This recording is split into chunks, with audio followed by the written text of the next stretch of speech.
in HTV in DeSoto. The CBS Radio Mystery Theater presents...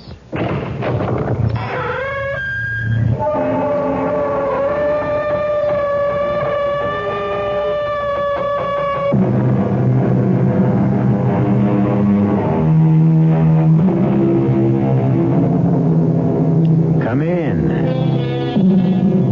Welcome. I'm E.G. Marshall. And once again, I invite you to join me as we journey through a strange and mysterious landscape filled with the terror of the unknown. Come as you are. You already own all the necessary equipment. All you need is your imagination. You've heard it said, there is no such thing as the perfect crime, but don't you believe it. History is filled with perfect crimes. After all, isn't every unsolved murder a perfect crime? We have a perfect crime for you to consider. And the ironic part of it is the fact that the murderer had no intention of killing his victim. Indeed, he was completely unaware of his existence. I saw this guy, Katie. Yeah? He had the pistol in his hand. It was still smoking. I knew he did it. I had him dead to rights. Well, Stash, why didn't you make the arrest? Because I couldn't.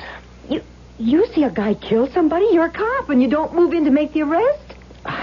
I was scared. Scared, okay, but you could have called for help. No, they'd never believe me. Why?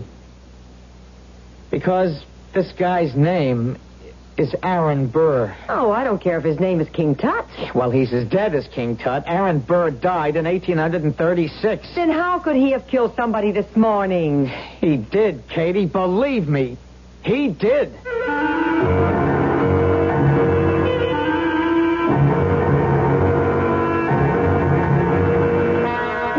Our mystery drama, The Aaron Burr Murder Case, was written especially for the Mystery Theater by Sam Dan and stars Jack Grimes and George Petrie.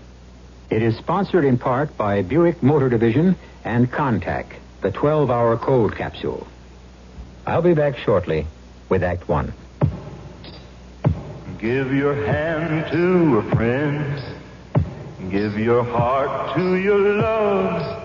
But give your cold to contact. The sooner the better.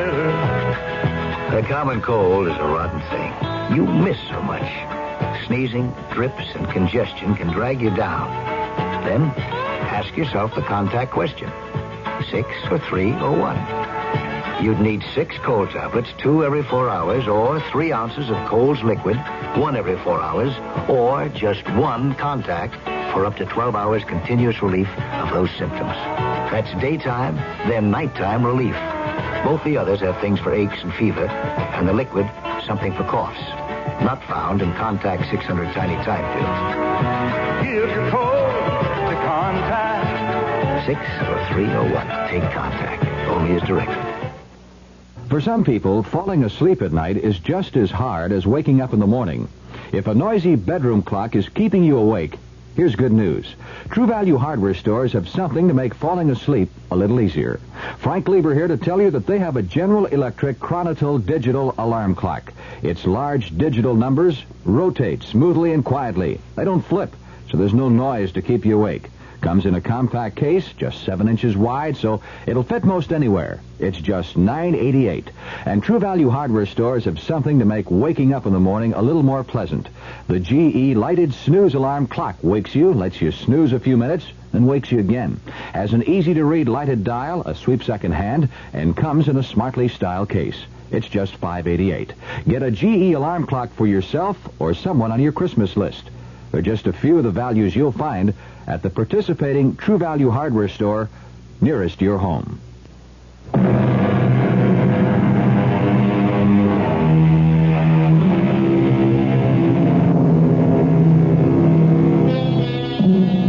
Our tale takes place in the Garden State of New Jersey, in the town of Weehawken. Famous at one time for its ferry to Manhattan. But before that, long before that, Weehawken was notorious for a different activity. A dark, dangerous, deadly, indeed illegal activity. An activity we're about to witness. It is a misty morning. We're on a rocky ledge of the noble palisade that overlooks the majestic Hudson River. Two men, each dressed in dark and somber gray, face one another at a distance of 20 paces. Each man holds a slim but lethal-looking pistol, and each pistol barrel is exactly 11 inches long, as prescribed by the Code of Honor. Nearby, a small knot of quiet, darkly dressed spectators. And now, one of the spectators steps forward. He's an imposing, white-haired military officer. Gentlemen, it is my duty to remind you, indeed to implore you, even at this final moment, to attempt to settle your differences peaceably. Then are you both agreed that honor can only be satisfied by an exchange of fire? So be it. You will hold your pistols at your sides, muzzles pointing to the ground. When I say, present, you will raise your weapon to aim. When I say fire, each of you has 5 seconds in which to make his shot. Are you ready, Colonel Burr? Are you ready, Major Hamilton? Very well. Present. Fire!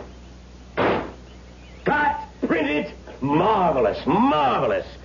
And now let us do it again. Honestly, George, must you drop plop like a wet lamp glued in a sack? Are we going to play the damn scene again, Mr. Paradis? I believe so, Mr. Daly. Do you know why? Please. Because you didn't play it the first time. The word play, gentlemen, must suggest lightness, imagination, spirit, a quality I of... should have listened to my agent. All right, get up, George. It's method actor time. Leopold, I want the same Come on, setup. George. Now quit clowning Put around. a Get up. bush with snow-white roses at the very spot where he falls. And we can show his wound bleeding on the Come flowers. on, George. Don't go to sleep on us. There's no rest for the virtuous kid. Oh, yes, George. The next time you are shot, you must not sprawl to the ground like some pregnant hippopotamus. You are Alexander Hamilton. George? Financial wizard, soldier, statesman. George, is something the matter? Philosopher, aristocrat. You must die as you have lived, delicately. Max, wait, Max. Something's wrong with George. Elegantly, gracefully. Max, he's sick. Sick? Oh, no, he can't be sick. He'll destroy my whole schedule. Something's wrong, Max. Something's wrong. George. He's got a funny look on his face. George, say you're all right. Say you're all right. He's unconscious. Look, blood. Blood? That's blood oozing out of his chest. Max, he's dead. He can't be dead. We haven't shot the love scenes yet. We need the police. Get one of those cops standing by the fence, officer. George, you're not dead. You're not dead. You can't do this to me, George. Okay. Just stand back. Everybody. Officer, this man is dead. All right, then what's the trouble? Everybody has to stand back, huh? Hey, Chuck, call the ambulance. And nobody leave here, and don't anybody touch nothing.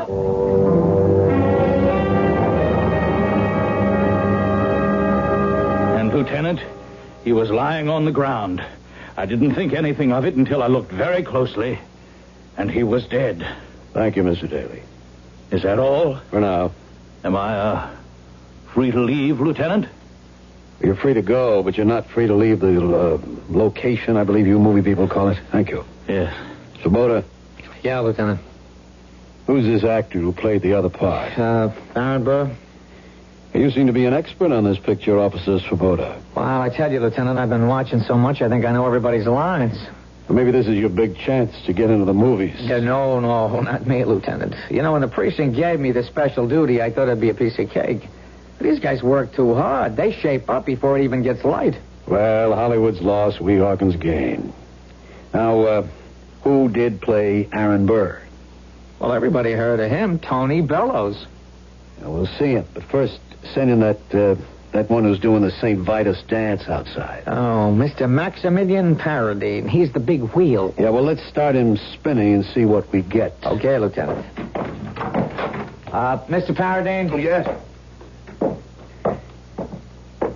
My name is Lieutenant Bauman. Sit down, please. Thank you indeed.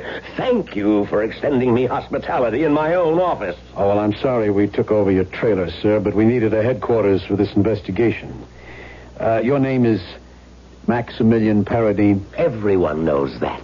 Now, sir, at approximately 7 a.m. this morning, you staged a duel between two actors, a Mr. George Rivers and a Mr. Tony Bellows. Is that correct? That is not correct. I staged a duel between Alexander Hamilton and Aaron Burr. In that time and in that place, for me, they were real people. Well, can we say that you staged the duel between Alexander Hamilton and Aaron Burr as they were portrayed by George Rivers and Tony Bellows? Yes, we can say that. And somehow, in a manner yet to be determined, Mr. George Rivers was killed. Arrest me, Lieutenant. Arrest you? Why? I am guilty. Of what? Murder. Murder? Yes. I killed George Rivers. Mr. Paradine, at this point, I must advise you of your rights under the law. Lieutenant, I committed the deed. I shall pay the price. How did you murder George Rivers? In drama as in life, there is the inevitable, and so my artistry, my creativity could produce only the inevitable result. The death of Hamilton. Now, my concern is the death of George Rivers. I know. But at that time and in that place, they were one and the same. How did you murder George Rivers? I told you. What did you tell me? He died as a testimony to the truth of my genius. Now, look, I'm only asking how this happened. Very well. The average producer, writer, director, how would he make this picture? He would get the best box office names his budget could afford. He would shoot on some back lot in Hollywood. And as a result... But, sir... as a result, his alleged picture would have nothing of the mood, the spirit, the sense of being of Hamilton and Burr. What did I do? But all you really have to tell me... I know what I have to tell you. Hamilton and Burr... bitter rivals for power in the infant republic. Who do I cast? George Rivers and Tony Bellows, rivals for preeminence as the leading men in the American theater. Just as Hamilton and Burr vied for the affections of Miss Eliza Croy, I cast for that role Julia Starrett, who has just divorced Tony Bellows in order to live with George Rivers. Do you follow this? Yes, sir, but what I must ask you is... Do you understand how my actors now are under the same human tensions that tormented the people whom they portrayed? Sir, I only have a very... Hear me question. out. Now then, where do I stage the final fatal act of the tragedy? I go to the exact spot Hamilton and Burr chose for the denouement to their drama. The favorite dueling ground of the day. A field at the edge of the Palisades in Weehawken, New Jersey. Mr. Paradine... I not only place each of them in the precise positions they occupied on that fatal morning, I actually chose the morning itself. Wednesday, July 11th, 7 a.m.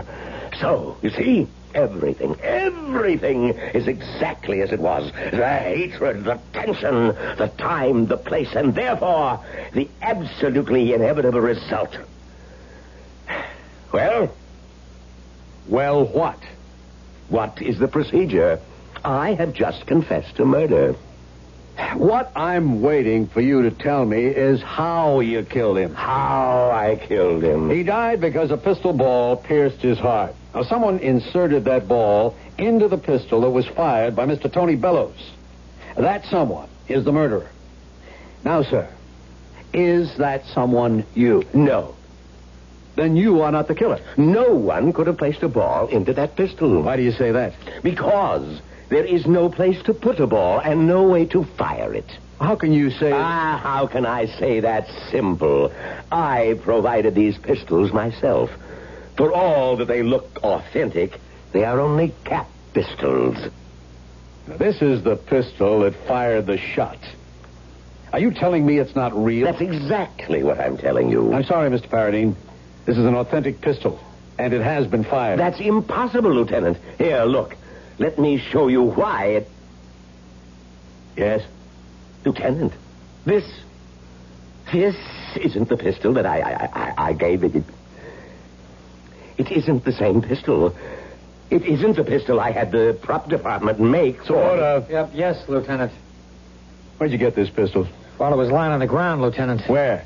Well, near where Aaron Burr, Tony Bellows dropped it. It was laying there along with his cloak. This cloak? Yeah. On the table? Yes, sir. I tell you, it was not the pistol that was used in the scene. Well, I don't know, Lieutenant. That's the one I found near where Tony Bellows was standing, and this one here is the one George Rivers had.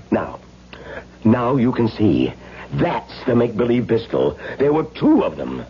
If there are two of them, where's the other one? Well, I don't know. Kubota? Well, this fake one and this real one, those were the only two. Get this Tony Bellows in here. All right. Mr. Bellows? Mr. Bellows? He's not out there, Lieutenant. That's a real pistol. Look, maybe he's in his trailer, Lieutenant. Well, find him and bring him in here. Yes, sir. Lieutenant. What is it, Mr. Faraday? I don't know what to make of it. I don't know what to say. About what? This pistol. The name. Here, look. Read what's engraved. Where? Just under the lock. Read it. It says... Aaron Burr.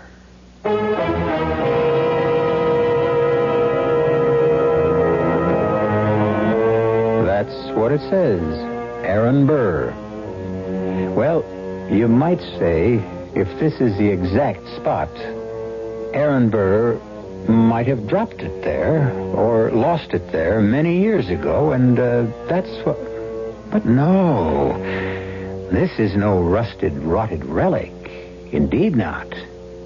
It is a well-oiled, well-kept, well-used weapon. And it has just been fired.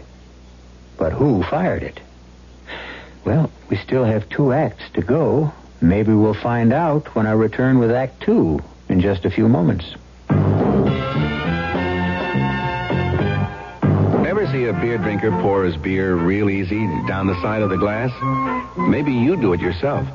If so, the Budweiser brewmaster thinks you're missing something, especially if you're a Budweiser drinker. You see, Bud is brewed, so it will kick up a healthy head of foam. Exclusive beechwood aging and natural carbonation make it a lively brew. Well, anyway, pouring Bud plunk down the middle of the glass helps bring out the best in that clean white Budweiser foam and real beer aroma. It also helps you get the full benefit of a taste, smoothness, and drinkability you'll find in no other beer at any price. Remember, brewing beer right does make a difference. Next time, pour that Budweiser right down the middle and see for yourself. Anheuser-Busch, St. Louis. For some people, falling asleep at night is just as hard as waking up in the morning. If a noisy bedroom clock is keeping you awake, here's good news. True Value hardware stores have something to make falling asleep a little easier.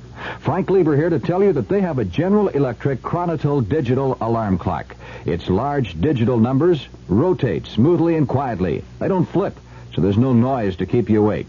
Comes in a compact case, just 7 inches wide, so it'll fit most anywhere. It's just $9.88. And True Value hardware stores have something to make waking up in the morning a little more pleasant. The GE lighted snooze alarm clock wakes you, lets you snooze a few minutes, then wakes you again.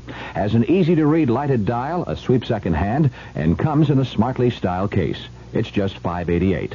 Get a GE alarm clock for yourself or someone on your Christmas list. They're just a few of the values you'll find at the participating True Value hardware store nearest your home.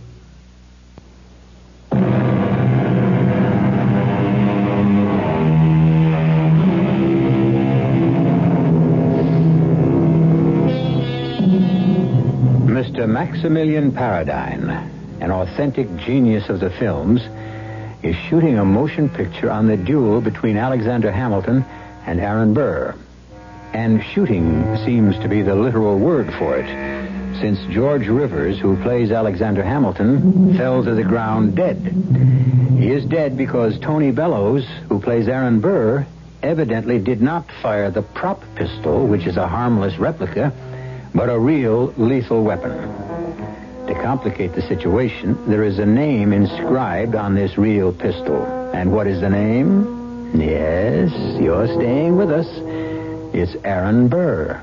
You say, You've never seen this pistol before, Mr. Paradine. Well, how, Lieutenant? How could I'd like an answer, yes or no. Yes or no is an answer for small minds.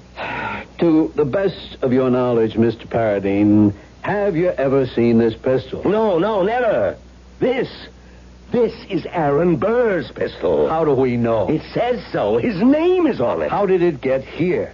You would have to ask Aaron Burr. Lieutenant? What is this, Svoboda? Tony Bellows, the guy who plays Burr, he's gone. What do you mean he's gone? Well, he's nowhere around. Impossible. He has a contract. This is a shooting Now, day. just hold it, Mr. Paradine. When was the last time you saw Mr. Bellows? When? Yes, when? When? We were doing a scene. The camera establishes Mr. Burr. That's Bellows. You must not destroy my concentration. Now, the camera pans to Mr. Hamilton, George Rivers, back to Mr. Burr, on Daly's command, present. He raises the pistol, camera to Mr. Hamilton. On him, the word fire. He falls, discharging the pistol. And where did Mr. Bellows go? Where? Yes, where? I don't know. You don't know? I wasn't concerned with him. I was watching Mr. Hamilton. George played the scene badly. Oh, that's a terrible thing to say about an actor. And if you quote me, I shall deny it. But the last scene he ever played, he played badly. This is Bauman. Give me the chief. Terrible way for an actor to die. Yeah, Bauman at the movie thing here. We wanted Tony Bellows. Material witness, at least. Disappeared. Ask the New York cops if they can pick him up for us. He's got an awful lot of questions to answer.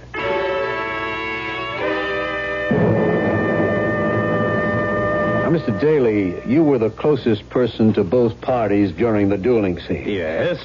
What happened after the exchange of shots? Well, George Rivers fell to the ground. We know that. Now, what about Aaron Burr? Well, Tony Bellows. I don't know. I wasn't looking at him. How does it happen that nobody was looking at him? Well, you see, the scene belongs to Hamilton.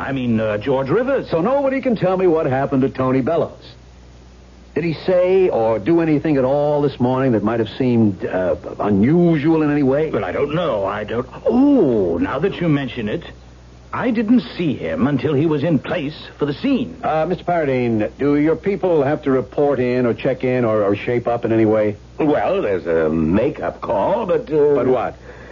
The camera wasn't going to be on his face today, so all that Tony had to do was be in costume and in place at 7 a.m. And this cloak was his costume? Yes. I, of course, designed it myself. It is known that I attend to every single detail. I permit others to take certain credits. But this is not the cloak. What do you mean it's not the cloak? This is not the cloak that was made for Aaron Burr to wear in the scene. Svoboda, where did you... Lieutenant, this is the cloak that was laying on the ground near where Tony Bellows was. The cloak and the pistol. Where else would it come from? Gentlemen, please pay attention. This cloak is made from a heavy wool material. I have never seen a material like this. Mine was a cotton because I wanted But, Mr. Paradine... And let me... Oh, no. Here it is. Inscribed below the collar. Look, read. Aaron Burr. Aaron Burr. Lieutenant, I am frightened. Miss Paradine, are you positive this is not the cloak? Lieutenant, may I show you something? Look, these stitches. And what about the stitches? Look at the stitches along every seam. Well? Not a single one of these stitches was sewn by machine.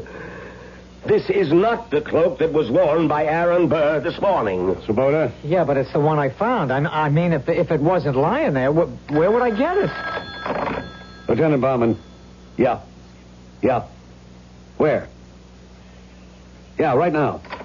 Svoboda, you got a squad car out there? Yeah, Lieutenant. We're going across the river. The New York cops are holding Aaron Burr.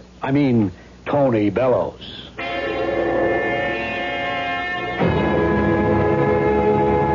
I was here all the time, Lieutenant. Here? Here in my apartment. Now, just a minute, Mr. Bellows. Are you telling me you were not on the set earlier this morning? That is exactly what I'm telling you. You better tell it from the beginning. All right. I got to bed late last night. We'd been, okay, I had a few. And the truth is, I did something for the first time in my whole career. I just overslept. I missed my assignment. And? Well, I was awakened by a persistent ringing of the doorbell. I kind of staggered out of bed. I mean, I was hungover, and I opened it, and there was a cop, and he said, "I'm wanted for questioning by New Jersey police in connection with the killing of George Rivers." I didn't even know he was dead. How would I know? You deny that you were on the set this morning. Oh, yes. You deny you fired the shot. How could I fire the shot if I wasn't there? But you were seen there, Mr. Bellows. Was I? Who saw me? The cast, the director, the crew, and this officer here, Patrolman Svoboda. Now, wait a minute. Officer, did you see me on the set this morning? Yes, Mr. Bellows, I did. Are you sure, officer? Yes, sir. Now, look at it this way, officer. You saw somebody in costume. You knew I was playing the part. Now, officer, realizing that my life could depend on your answer, just think. Did you actually see me, or did you naturally and automatically assume it was me? Well, Svoboda? Well, Lieutenant, now that it's put that way, I don't know. What don't you know? Well, I don't know if it really was him. I mean, sure, I thought it was him, but I couldn't put my hand on the Bible and swear. But if it wasn't him, who was it? I don't know. Mr. Bellows, have you any objection to coming back with us? No, Lieutenant. None at all. Will you excuse me while I change clothes? I'll just be a minute. Go ahead. Well, Lieutenant? All I know is somebody killed Alexander Hamilton. Now, listen to me. I'm talking like that flaky director. I mean, somebody killed George Rivers. Yeah, but who? Svoboda, you were there. You're a cop, a trained observer. Now, tell me, what did you see? Okay, I'm standing just inside the fence by the gate. I'm with Chuck and Smitty. They're not watching. I am. Okay, it's just about 7 a.m., so there's Hamilton, Rivers, and there's Tony Bellows, and they're ready to shoot. When was the first time you saw Tony Bellows? Yeah, well, that's just it. Now I can't be sure it was Tony Bellows. Okay, when was the first time you saw someone that looked like him? When? Well, just then. You mean you didn't see him on the set before? You didn't see him come out of the dressing room trailer? No, Lieutenant. Okay. They play the thing. They shoot. Now what? Well, I'm watching Hamilton. Rivers. I say to Smitty, I bet she makes him play it again. But Bellows, Tony Bellows, what about him? Yeah, I don't know. I'm not looking at him. Then there's all the noise and the commotion, and I run over there. George Rivers is dead. And all through this, you don't see Bellows? No, sir. We put in a call for the ambulance. And there's no sign of Bellows? Well, I don't see him, but I'm not looking for him. So you bring in the pistol and the cloak? The cloak. Now that you say it, something's bothering me. Before the shots, he's wearing a cloak, but after the shots, right after, I think, he's not wearing it. Now, why would he take it off? Svoboda, how would you know? You said you weren't looking at him. You were looking at Hamilton. Yeah, Lieutenant, but you don't have to look at somebody to be aware of him. You know what I mean? And I'm aware of the fact that he's not wearing a cloak. And I see him toss away the pistol, and I think there's another guy. What other guy? Who? I don't know. Another actor? I don't know. It don't look like any of the other actors. Who did it look like? It was something red. What are you talking about? Red?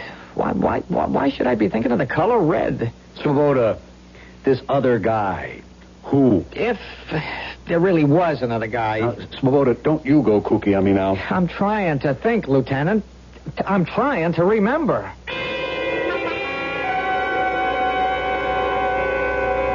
So, you kept your promise, Tony. What promise, Julia? When I decided to leave you, you swore you'd kill George. How about it, Mr. Bellows? Did you? I didn't swear. I merely threatened. And obviously he's kept his word. Oh, Lieutenant, did you ever say things in anger that could come back to haunt you? Did you threaten to kill him? Yes, I suppose I did. He killed George because it was the only way. What only way? The only way to get rid of him. Why would I want to get rid of George Rivers? Because it had become obvious to anyone with even the slightest knowledge of theater that George was the more accomplished, the more versatile, the better actor. That is not true. To call the silly, mannered posturings of George Rivers acting is the height of stupidity. And then, of course, there's me. I walked out on you and chose him. Do you think I'd commit murder for a little Okay, date? you folks have your fight some other time. And Miss Tarrant, did you or did you not see Tony Bellows on the set this morning? No. And I have no further questions to ask you. But I have something to tell you, Lieutenant. Tony Bellows killed George Rivers. How could I kill him if I wasn't here? You were here even if I didn't see you. Who says so? I really don't know why we're having this kind of argument. There's a very simple way to find out.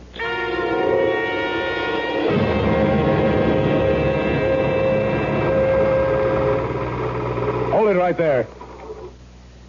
No, it's no good, Mr. Paradine. You can't see his face. Ah, but you can see the cloak and the pistols so clearly. But I want his face. Keep the projector going. Is there any more film? Yes, Lieutenant, plenty of film, but nothing that will show you the face. How could you shoot a duel and not show the face of one Are you telling me how to stage a dramatic scene? Well, it would seem to me that simple. Common sense would dictate. Everybody is a director. Now, look, there are two people in the duel. Why show only one face? Because you do not dilute the drama. If you were to show both, the concentration of the audience... If you'd have would shot be both faces, I'd have been able to prove that Tony Bellows was or wasn't here. I cannot be expected to destroy a dramatic scene for the benefit of the Weehawken, New Jersey Police Department. Now, look.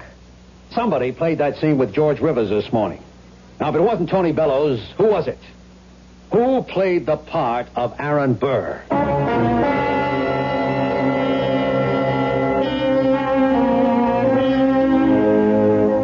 All right. Who? Let us be completely objective. Let us, as they say, review our options. First, despite what he says, it was Tony Bellows. Second, it was Aaron Burr. Yes, Aaron Burr, dead and gone these many years, but Aaron Burr all the same. Third, see if you can figure it. And I'll be back in a few moments with the third act to check you out. Been all over town and you can't find what you're looking for. Stop all that chasing around. What you're looking for is gonna get found. At Gabbard's, you'll find your home at Gabbard's. You'll find a world of wonderful things waiting for you at Gabbard's. We'll let you in on a secret Christmas place. It's at Gabbard's. Gabbard's exciting accessory department, where every item is an exciting gift idea. Thousands of gift ideas in every price range. But help us keep Gabbard's accessory department a secret. See, that way, we can always park easily and shop without pushing. Because if everybody knew about Gabbard's accessory department, well, everybody would want to shop there. Gabbard's. You'll find your home at Gabbard's. Gabbard's. Gabbard's first ever sale now through Saturday, November 30th. Up to 50% savings. Midway Road north of LBJ 635. If you take a look at the new 1975 cars, it doesn't take long to notice the European influence is strong. And to be sure, there are some new American cars that rival the Europeans, one being Buick's new Skylark SR. But don't consider a Skylark SR because of its touring car interior or its rather rakish profile. Consider it because it's a Buick, possessing many of Buick's nicer innovations, like the new Buick V6, a peppery little engine that spits out a plentiful amount of torque while sipping a surprisingly small amount of gasoline. And if you wish, Skylark SR can abound with creature comforts seldom found on cars this size, with available items like Cruise Master speed control, AM/FM stereo. But you've heard enough. Now you need to see and drive a Skylark SR. And try to remember, it's not a European touring car. It's a Buick. There's a new plan in town for personal banking, and it's a grand plan. In fact, that's the name of it. The Grand Plan from Lakewood Bank and Trust. It's a special plan to reward you for keeping $1,000 or more in your regular savings account. As a member of Lakewood's Grand Plan, you will get 6 free banking services, including no service charge checking, as many free personalized checks as you need, and free emergency overdraft protection. The Grand Plan doesn't cost you money. It makes you money. It really is free. There's no monthly fee, and you don't have to apply for a bank credit card. On top of all the free services, you naturally receive the maximum interest on your savings. And at Lakewood, the interest is compounded every day. So find out all about Lakewood's Grand Plan for personal banking. Call or come by and see your accommodating banker at Lakewood Bank and Trust, Gaston at La Vista, member FDIC.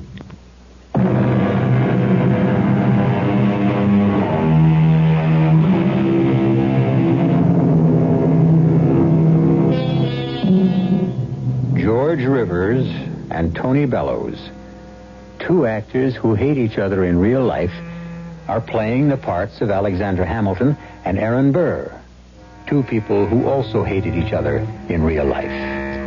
Comes the duel scene, and George, who plays Hamilton, is shot dead. Tony insists he wasn't there. But somebody played the part of Aaron Burr and played it for keeps. The question, who? I wasn't here, and that's why no one can say they saw me. All right. No one saw. No one remembers getting a good look at Aaron Burr this morning. Now, if it wasn't you, Mr. Bellows, then somebody wore that cloak and used that pistol. Lieutenant, I can suggest a way out of the difficulty. The pistol. Whose fingerprints are on it? Things don't work out as conveniently for the police as they do for the movies, Mr. Paradine. There are no fingerprints on it. Lieutenant? Yes, Swoboda? Red hair.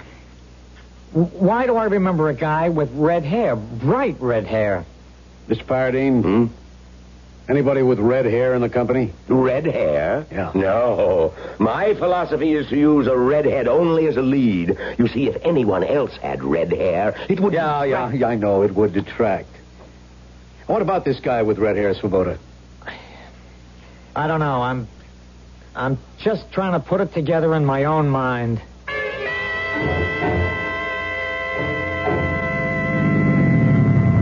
Well, thank you for the lift back to Manhattan, Lieutenant. We brought you over. We bring you back. Will I be wanted again for, Just keep yourself available. I see. Anything else you have to ask me? No. Well, thanks again for the lift. Yeah.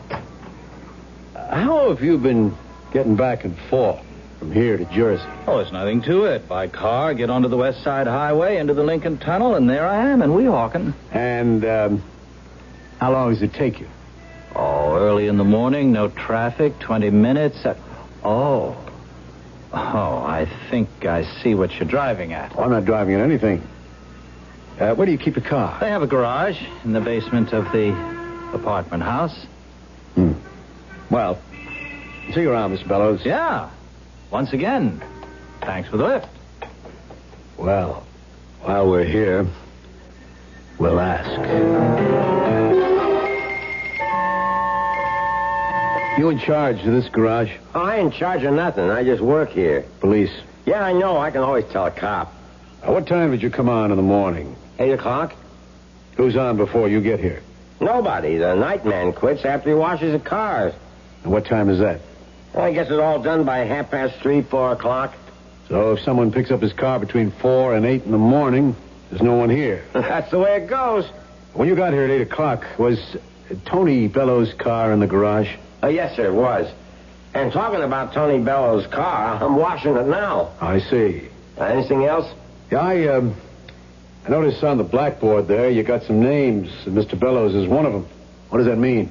Oh, those are the full-service customers. You see, each one is supposed to have their car washed every night in the week. Okay, thanks. You know what I always say? Support the local cops. Hold it. You're washing Mr. Bellows' car now? Why? You can see why. It's filthy. Full of that Jersey mud and dirt. Was it that way when you came in at 8 this morning?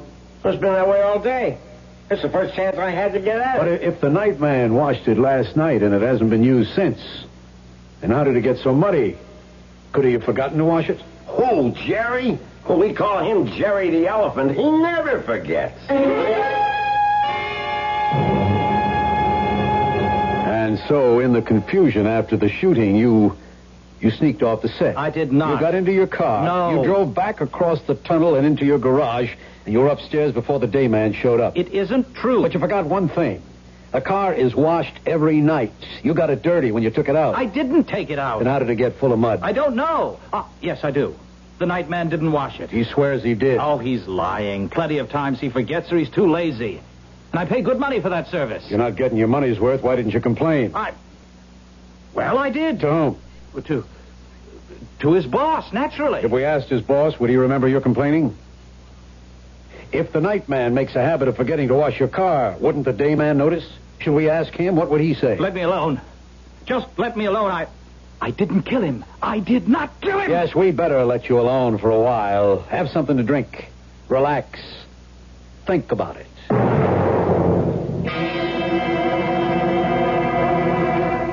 Mr. Svoboda? Huh? Oh, what is it, Mrs. Swoboda? Well, how does it happen you're not in bed? I wake up and there I am all by myself. Katie, I'm scared. Oh, what's the matter? I can't explain it. Well, try. Should I make coffee? No, love. Just sit here. I'm really scared. Oh, honey, you scared? Stash, you don't even know what that word means. I've been reading something in these books. Let me see those. The Life and Death of Alexander Hamilton. Hey, I thought you got out some books so you could finally study for the sergeant's exam. What's this all about? How did I know, Katie? How did I know? How did you know what? Exactly how it happened. How what happened? How Burr killed Hamilton. I've been reading these books all about that duel, the reports, the eyewitness accounts, and they all agree on what I saw. Well, what do you think you saw? I saw Burr, Aaron Burr, just before the duel, while he was waiting, slip off his cloak. And then I remember the look on his face after he fired his pistol. Now, Stash. No, shush. He was scared. I guess he really didn't mean to kill Hamilton, and he just threw away the pistol. And he was about to rush over to where Hamilton fell, and this red-haired man stopped him. Stopped him? Just held him. And he then started walking Burr away. And? And that's all I saw. Nobody else saw a red-haired guy, but I did. And you know who he was? Who? All right, Burr has a second. You know, a guy to back him up, huh? Uh-huh. And this guy's name was Van Ness. And he had red hair. So? Well, what does that mean? Do you realize what I saw? I saw it exactly as it happened, as it took place on Wednesday morning at 7 o'clock on July 11th, 1804. Well, I saw the real duel. And somehow the real Aaron Burr fired, and the bullet hit George Rivers, the actor. Oh. Katie, I saw it. Well, I'm not saying you It's didn't. the only way to explain it. The only way it could have happened. Sash, if the duel took place in 1804, how Look, could... Katie, it's like if you can duplicate all the exact conditions, you can maybe... Okay, Stash. Look, they're going to hang it on this Tony Bellows. But, darling, he did it. No, Katie. Aaron Burr did it. That's what happened. That's the crazy thing that happened. But what can you do about it? I got to tell Bauman. No, Stash, don't. But Tony Bellows is innocent. You tell that kind of story to Bauman. You know what they'll do? It doesn't matter. If you know the truth, you got to tell it. But you don't know it's the truth. All right, look, here in this book. You see what the guy writes? And when Burr saw that he had killed the precious enemy, he threw his pistol away as if it were a thing unclean and started to rush toward his fallen friend and foe. And only the red-haired Van Ness, who, fearing for Burr's safety, managed to spirit him away. So? That's what I saw. That's what I saw. How he threw away the pistol, how he wanted to run to Hamilton. That's what the man's writing about.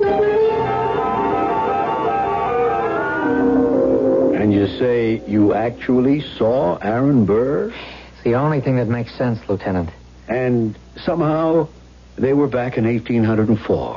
Yes, Lieutenant. And as the bullet flew from the real Aaron Burr's pistol, it somehow killed George Rivers. Yes, Lieutenant. Well, what do you suggest we do? We have to do something to help Tony Bellows. No, I mean, what do we do about you, Svoboda? Me? I can forget it. Forget it? You're a good cop. Lieutenant, do you think maybe Look, cops are human like everybody else. We're not supermen. But I'm not nuts. I saw it. I saw Aaron Burr. How are things at home, Svoboda? Oh, look, Lieutenant. It's tough to be a cop's wife, so sometimes a guy feels a lot of pressure. Lieutenant, everything is just great at home. And you take a lot of flack. People make remarks. A cop is everybody's favorite target. You know, they used to call us flat-feet and bulls. Today, we're pigs and fuzz. It can get to a guy. Lieutenant, all that rolls off my back. I know what I saw. You want to go on sick leave? Oh, is that how it is? How else can it be? Oh, okay. Say that Bellows did kill him. How can he expect to get away with it?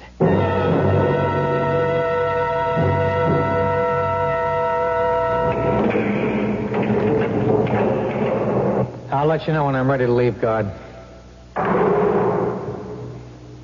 Well, what do you want? Who are you? Mr. Bellows, my name is Swoboda. You look familiar. Oh, you're the cop who was on the set. Huh. Why are you here? I heard the verdict. I'm sorry. 20 years. 20, and I'm innocent. Believe me, I'm innocent. Why didn't anyone believe me? I believe you. You do? Oh, that's great. I want to help you. How? Maybe I can catch the real killer. Do you know who it is? Yeah. Who? Nobody wants to believe it. Well, listen, who is it? It's Aaron Burr. Aaron Burr? Yes. Oh. Well, thanks a lot for dropping by, officer. I really appreciate it. It's true. Oh, sure. I can't tell my superiors about it because they'd never buy it. Well, no, of course not. But I'm going to work on it independently. Yeah, you do that. I just came by here to tell you that you still have a chance. Not much of a chance, but it's all there is. Oh, that's great. What is it? Well, the next time that July 11th falls on a Wednesday, I'll be there. At that field at 7 a.m. And when Burr shows up for the duel, I'll try to arrest him for the murder of George Rivers.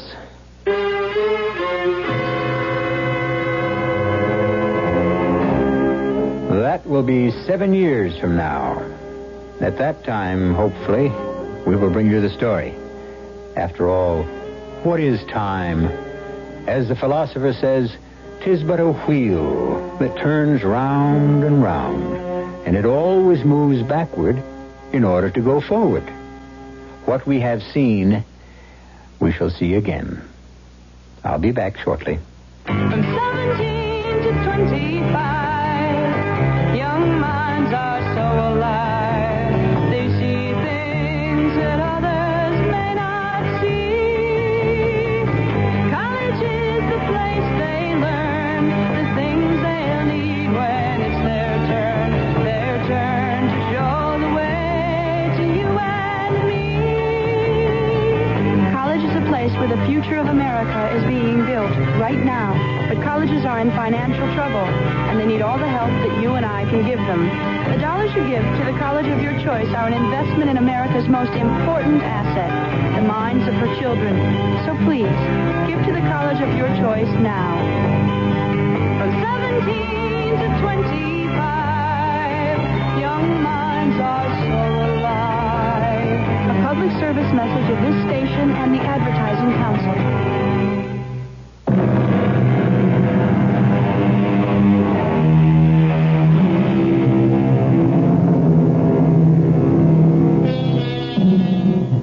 Was Was Mr. Tony Bellows really home asleep during the duel? Did Officer Svoboda really see Aaron Burr and his second, Mr. Van Ness? We never take sides around here. We serve the feast and let each help himself to those dishes that please him best. Certainly there is nourishment enough to sustain both points of view.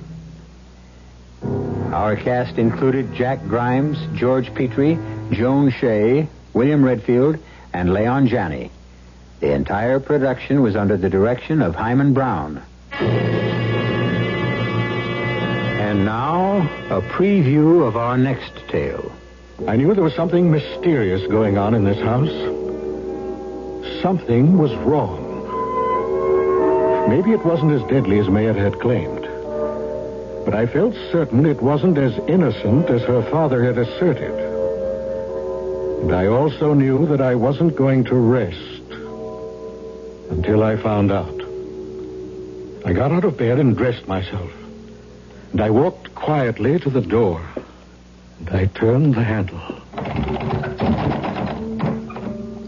And that's when I discovered that it was locked. Locked from the outside. I walked to the window. And I discovered that I couldn't open it. And now I knew with crystal clarity I was a prisoner. Radio Mystery Theater was sponsored in part by Anheuser-Busch Incorporated, brewers of Budweiser. This is E.G. Marshall inviting you to return to our Mystery Theater for another adventure in the macabre. Until next time, pleasant dreams.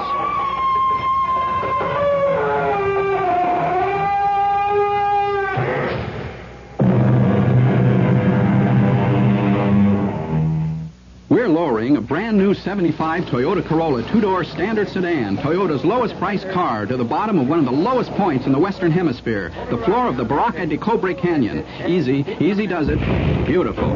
Now, we've done this to dramatize that the new Toyota Corolla two-door standard sedan is Toyota's lowest priced car, even though it's completely restyled with a fresh new look on the outside and roomier inside, with reclining bucket seats and power front disc brakes, all standard equipment. That's right, Dave. Price-wise, this is about as low as you can get. And with us, Max Larynx, a man who is famous for... my low voice, Dave. And to further dramatize the Corolla two-door standard sedan's low price, Max is going to sing the Toyota jingle in his low voice. Right, Dave. See how much car...